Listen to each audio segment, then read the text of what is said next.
BJP Janasena కార్యకర్తల అభిమానుల మధ్య ఈ ప్రమాణ స్వీకార కార్యక్రమం పెద్ద ఎత్తున ఉత్సాహంగా కోలాహలంగా జరిగింది.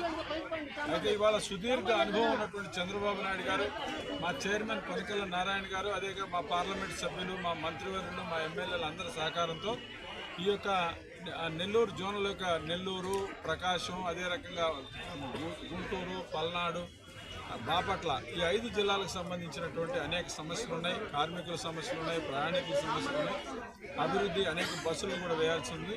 వీటన్నిటిని కూడా మేము అందరితో కూడా చర్చించి అందరి సహకారంతో ఈ యొక్క ఆర్టీసీని ప్రగతి పథంలో ముందుకు నడిపిస్తామని చెప్పి తెలియజేస్తాం. సార్, గ్రామాల్లో చాలా వరకు బస్సులు సౌకర్యం లేదు, విద్యార్థులు కూడా చాలా ఇబ్బంది పడుతున్నారు. దాని మీద ఏ విధంగా ఆర్టీసీని ప్రత్యేకించి ఇది ఒక ప్రజల యొక్క సంక్షేమ కార్యక్రమంగా మనం తీసుకుంటుంది ప్రభుత్వం.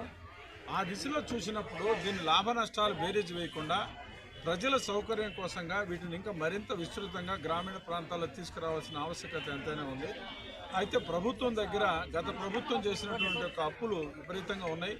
అందువల్ల పరిపాలన అనుభవం దృష్ట్యా చంద్రబాబు నాయుడు గారు, పవన్ కళ్యాణ్ గారు, మా పెద్దలు పురంధరేశ్వరి గారు వాళ్ళందరూ కూడా ఆలోచించి వీలైనంత వరకు మెరుగైనటువంటి ఫలితాలు సాధించడానికి కోసం ప్రయత్నం చేస్తారు. సార్, ఒకటి ఆంధ్ర రాష్ట్రం బస్సులు తిరగాలంటే రోడ్లు ముఖ్యమంత్రి గారు ఇప్పటికే డిసెంబర్ నాటికి ఎక్కడ గతుకులు లేని రోడ్లు చేయమని చెప్పేసి మొట్టమొదటిగా ఆయన ఆజ్ఞాపించడం జరిగింది.